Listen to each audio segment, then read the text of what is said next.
Hey, what's up? It's Bon. Let's talk about Mass Effect. And today we'll actually be doing a bit of a different episode. I just finished my first playthrough of the PC version of the Legendary Edition. I had only played on Xbox before, and I wanted to talk about the mods that I thought improved my experience the most or that I enjoyed the most.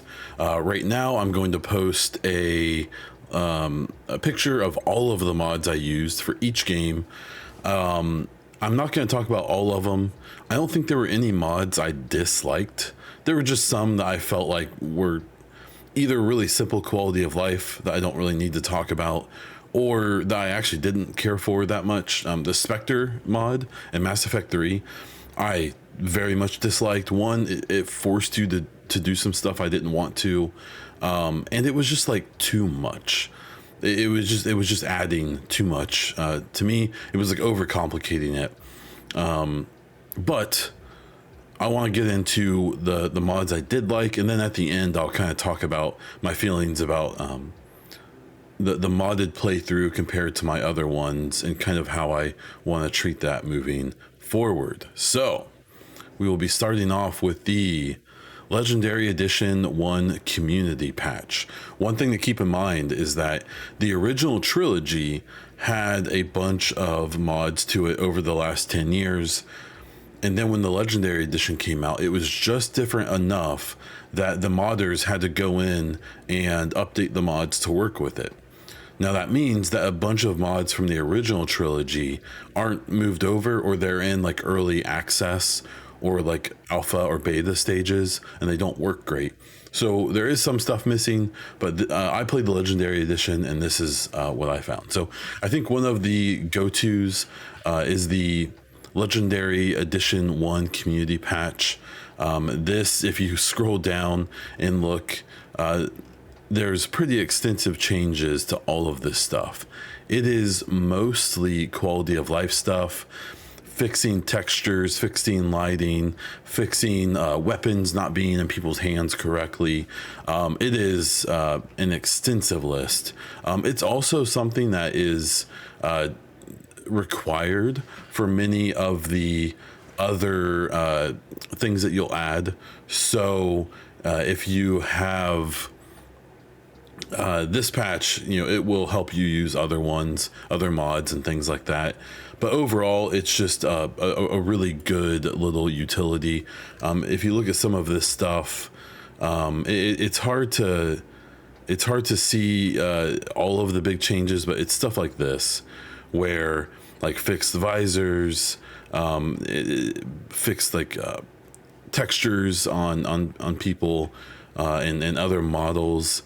It just fixes a bunch of little issues that either existed since the original trilogy or are new to the Legendary Edition. It seems like when they did a bunch of upscaling and AI stuff for the Legendary Edition to improve it, it did break some things that weren't broken previously, and this patch does a lot to fix those up.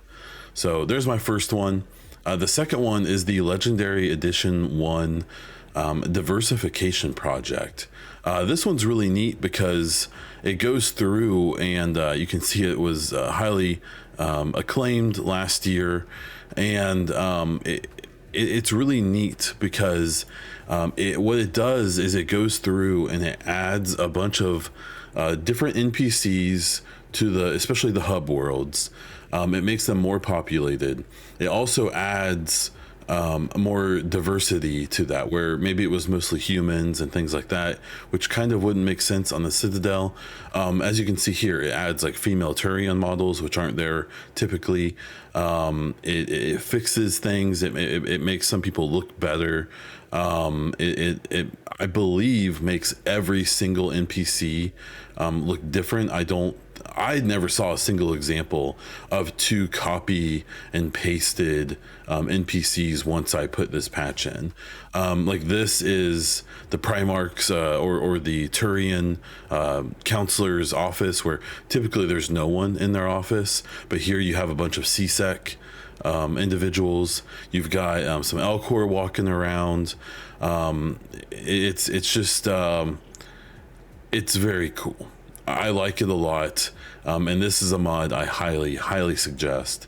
And that again is the Legendary Edition 1 Diversification Project. This mod is one that I really enjoyed. You only get so much enjoyment out of it, but I really felt like it did help with like some immersion, and every time I saw it, I really enjoyed it.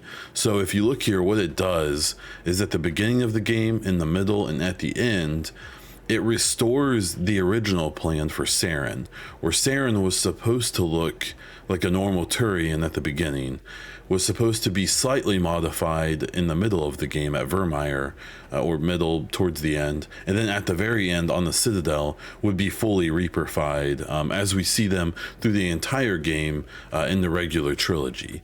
And so what it does is at the beginning it adds this new texture and adds this like robe to them, which I think looks really good, and it is, you know, designed off of concept art.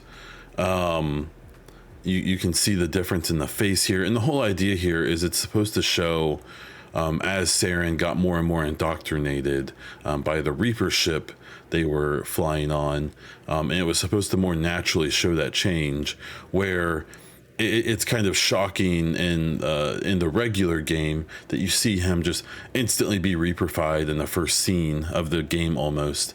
And this is a little one, but to me it made a big difference. I noticed it when it popped up, and I really enjoyed it in those moments.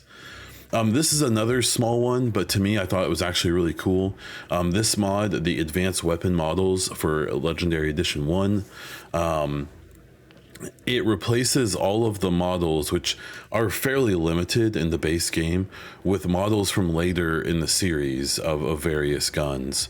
So you see it replaces the different brands with different models. Now, the one downside to this is if in the regular trilogy in Mass Effect 1, the different brands tend to have similar like color schemes. So if you like to kind of coordinate that, that doesn't hold up here. The brands don't share like a skin or anything on these guns. They are kind of random. But to me, they just look a lot better, and they connect better to the rest of the series. And so I just thought it looked really good, and it replaces all of the NPC guns as well.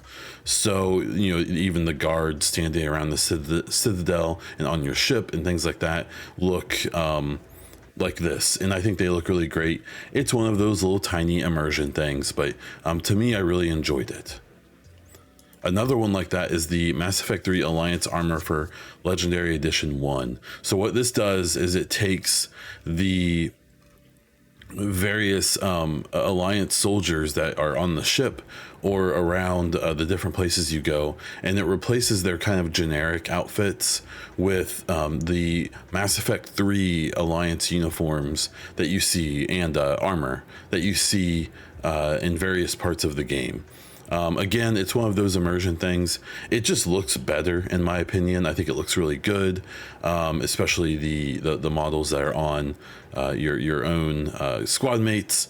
And I just think it's one of those small things where in the base game, it looks very generic. And in this, I think it makes it look a lot better.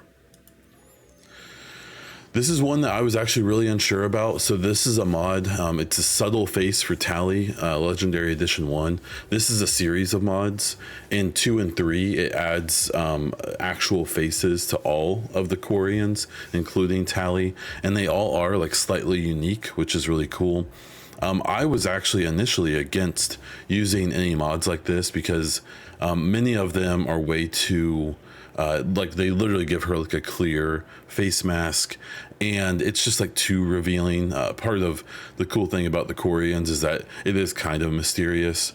So in certain lighting, you still basically can't see through the mask, but then in other you can. And in my experience, they had like full modeling even for the speech.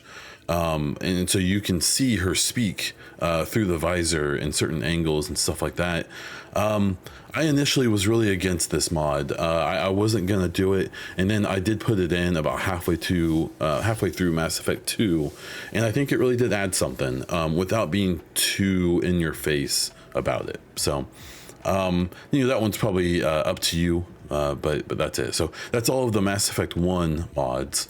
So here we have Mass Effect 2. This is the Unofficial Legendary Edition 2 patch. This is similar to the community patch for the first game. I don't know, there's a community patch for 1 and 3, but there isn't one by the same person for 2. I don't really know the reason for that.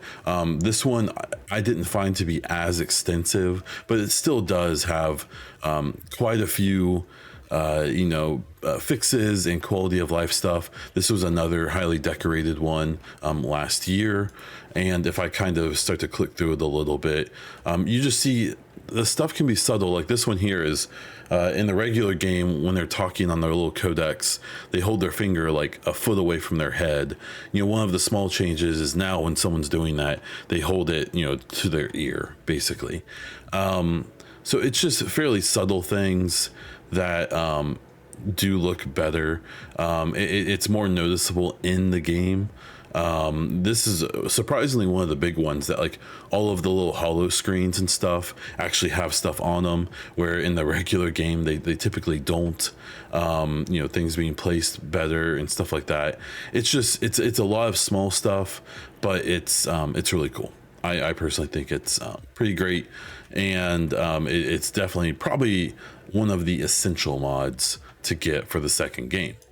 The second one that I enjoyed a lot that made the Legendary Edition 2 feel a lot better was the removed shared cooldowns. This is for Legendary Edition 2. You can do this on 3 as well, as 1 does not have shared cooldowns. This is going to be one of the mods that I'll find the hardest to ever go play the regular game again, because being able to use both of your powers back to back makes it feel like it was probably meant to. The shared cooldowns of 2 and 3 I find to be kind of rough, and really took away from combat in the second game. The third game isn't as bad. The cooldown timers tend to be pretty short. So not much to say about this one, but I highly suggest it. This is one that I was a huge fan of, the Cerberus daily news emails for Mass Effect 2. So after each mission, you'll check your mail and you'll see these GBC news articles, and they go into all kinds of things that are actually from the lore of Mass Effect, whether it's from the comics or the basically, I think a bunch of these are from media that was being put out when the game was out and afterwards, that has since gone away, that whether it was Twitter or whatever source it was from. But these are all like from the lore of the game. One of the greatest examples is exploring the virtual alien saga, and without spoiling anything, it's one of the coolest things I've come upon in this game, and it's actually something that makes me really hope we see it explored more in the next game that will come out eventually. So definitely check that one out. The early Recruitment Legendary Edition 2 mod, it's exactly what it says it is. It opens up a lot of the squad mates earlier. It doesn't do all of them like immediately, but after a few missions you should basically be able to get everyone.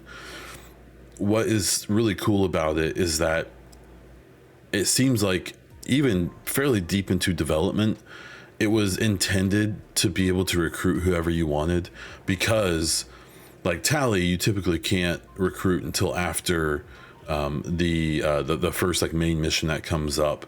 But here you can recruit her earlier, and she has voiced lines for missions that she's not supposed to be able to go on.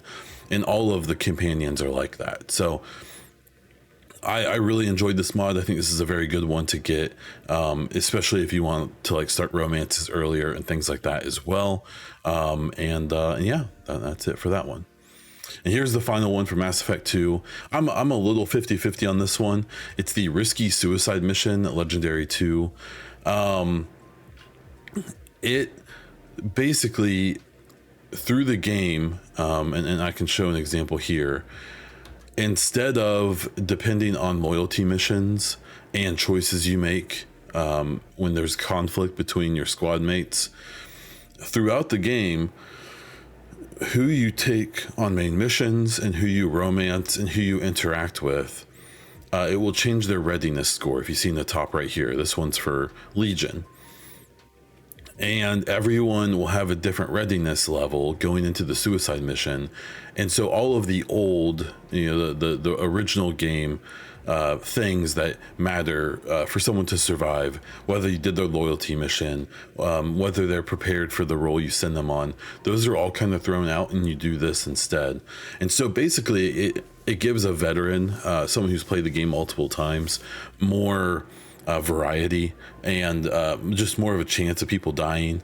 I will admit that in my playthrough I did this and I lost multiple people who I was really bummed about, but then I made a mistake. There is the ability after the suicide mission to revive people who died. I must have skipped through dialogue that addressed that, and it revived everyone, and I didn't really know if it was possible to get rid of them again. But still, I thought this was a cool mod, and I highly suggest checking it out if you want a mix-up from the typical suicide mission things, because once you play it once, you kind of know it, and I think that takes something away. So this is a way to mix that up. Moving on to Mass Effect 3. Again, we have the Mass Effect Legendary Edition 3 Community Patch. This is another really good one where it fixes some issues, like this terrifying issue with Shepard's eyes that you can occasionally get. Here it has more of a lore accurate glass in Tali's hand when she's drunk in the bar, including the emergency induction port. There's just lots of small fixes that are similar to the first game that it does. You do get some choices like this, like there's various task side missions you do during missions, or like you pick up something off of a corpse or off of someone's body in the middle of a mission. Well, in the regular game, their bodies don't exist in the game. You just have to hope to find it. Here you can do things and that will turn on the actual body. It really does add a little bit. I really enjoyed it personally. Yeah, this is a really good patch. It, again, if you, just like the other one, fixes a ton of quality of life stuff, and even adds some stuff that was cut from the game originally. So definitely check out the Legendary Edition 3 Community Patch. The expanded Galaxy mod is a cool one. This is one that almost borders on like being a little too much in my opinion, but it is really cool. It allows you to do stuff like buy a shooting range that you can set up down in the cargo area. It allows you to decorate the cargo area with vehicles from previous iterations of the game. It fixes up some of this kind of stuff. It allows you to invite your love interest to the cabin in various little scenarios that are similar to the end of Mass Effect 2 after the suicide mission, but not exactly. They are slightly customized. It adds small quality of life features, like you can see here. Beside your typical message terminal is the war assets terminal, so you don't have to run all the way to the war room to see what your war assets situation is. I believe this is one of the mods that allows you to run through the security barrier without that constantly stopping you. It gives you different options for what the characters are wearing during various things. It adds a few weapons to the game that you find throughout, including collectibles that will show up in your cabin in the middle of missions. I only found 2 of those in my run, but I assume there's a lot more. And yeah, a bunch of other really cool stuff. I highly suggest the expanded Galaxy mod. It was just enough extra stuff that felt good, but not so much that it was overwhelming. This is one of my most things I love the most for the Mass Effect 3 mods is Dreams Remade. And so what it is it takes the dream sequences from Mass Effect 3 and makes them good. in fact makes him one of my favorite parts of the third game. So where in the base game, honestly, I think a lot of people basically don't look forward to getting past these because they're just kind of arduous. This patch instead gives a few options here where you can customize them a bit, but it made, I think there's 3 of these dream sequences. Some of my favorite parts of my whole playthrough on PC. It just does it does a much better job of making those scenes actually seem like really haunting and kind of depressing and scary even to a point. And it's based on decisions you've made, based on people you've lost. It is borderline like haunting, I would say. But it makes those sequences awesome instead of being kind of a slog. So this is one of my most highly suggested mods if you're going to play Mass Effect 3 on PC. There are a few mods that I genuinely think should have been implemented into Legendary Edition, and this would be one of them.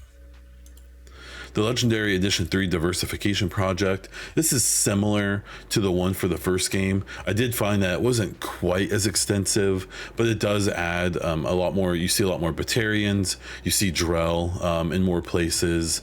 These are all good examples of that. It just does a good job of kind of mixing it up. You see some of the female Krogan and stuff like that around. Again, I don't feel like it was as impactful as it was in the first game, but I still think it's worth getting, especially if you've played the series multiple times. You'll notice a lot of these new NPCs, and yeah, I definitely suggest that one for sure. Maybe a controversial one here is the Shut Up Kai Leng mod. It's specifically Shut Up Leng, and what it does is it puts a like a different helmet on Kai Leng, and it takes away all of his lines, and it cuts out a bunch of kind of the annoying stuff with him. Like this mission on Thessia, it gets rid of his fight entirely. It just goes straight to the ship firing missiles and them stealing the AI. And what's cool about it is honestly, they cut this up really well, and his lack of lines makes him way more menacing. It makes him way more like intimidating as a character. And yeah, I highly suggest this one. It gets rid of the stupid email. It actually sends you an email after Thessia from a sorry military command instead of his edgelord email that you get.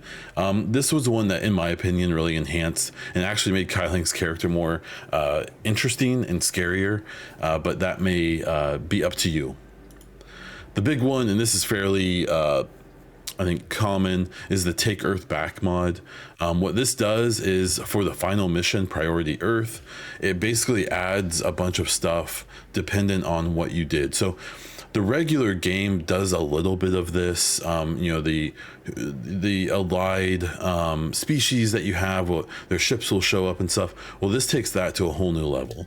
So whether it's in the fob that you go to, it just adds a bunch of stuff. You have like, say, you'll see Elcor in full battle armor running through these missions and fighting alongside you.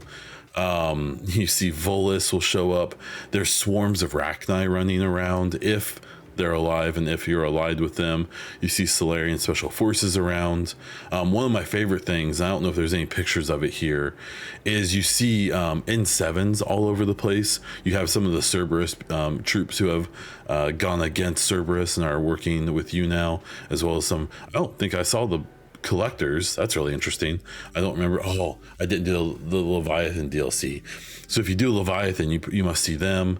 And yeah, it's really cool. But there's a few moments where you see N7s around, which, you know, through the series, you barely ever see any N7s. I think the only time you ever do is during that fuel side mission in Mass Effect 3. And so in this, you see a whole bunch of them, and it's super cool. And I really enjoyed that a lot. This was one that made that last mission feel just a little more connected, but it's still the same mission. So I think this mod definitely makes it feel better to play, but probably not as good as it still should be. And then the final mod, this one was real simple and it actually didn't work really that well, is the Zen Reaper mod. I still really liked it. There was some concept art from Mass Effect 3 where there was an idea that once you got to the choice at the end of the game, the Reapers would stop fighting and they would all collect around the Citadel and the Crucible and just basically wait for you to make your decision. And it's represented in the game like this. And I've actually always kind of liked this scene, the regular one, where you see, ships and Reapers fighting it out outside of the ship while you're making your decision.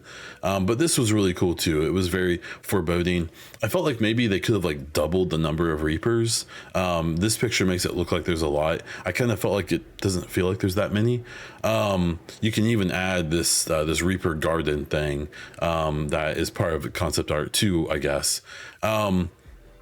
But this was just kind of like a fun final thing to do, kind of a unique way to wrap the game up.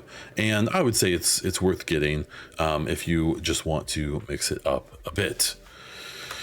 So there's 25 minutes of talking about all the mods I used that I really liked. Again, at the beginning, I posted all of the mods I used. Really only the Spectre mod was the only one that I kind of didn't care for. And that was probably more on me. That one does have like extra little side missions and stuff. I never really got into that. So, maybe your mileage may vary with some of that. My overall thoughts on the modded playthrough compared to playing like the regular game is that the first game felt very enhanced by the mods. The second one, slightly so. And the third one had obviously some really cool things like I've pointed out.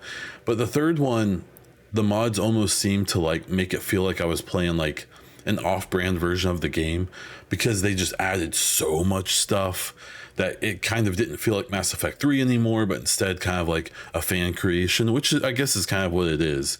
So I'm taking a little break. I do have a console playthrough started, and I will maybe kind of dabble with that, maybe on my own time for now.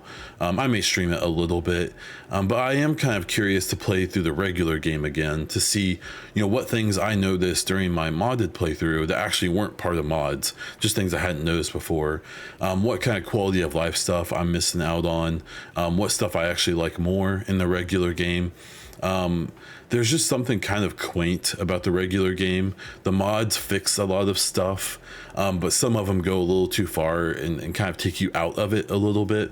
And so I'm really curious to see what another playthrough feels like. I hope to do another modded playthrough one day and to do maybe like a different kind of like a Paragon or like a Renegade playthrough or something like that, and maybe switch up the mods I use for the next time. We'll see. I don't know yet. We'll get there when we get there. I think we still have quite a wait until the next game, so I will have plenty of time to decide what I want to play through and how I feel like mixing things up. So thank you for checking this video out. If you have your own thoughts on mods, go ahead and post them in the comments below. I will list all of the mods below with links, and I will also put timestamps in, but it's probably too late for that if you're here and at this point in the video. Again, thank you for watching the video. If you like this, you want more Mass Effect content, you want more gaming content, please subscribe to the channel. Like this video if you did, comment down below with whatever you want, and that is all I have for this one. So until next time.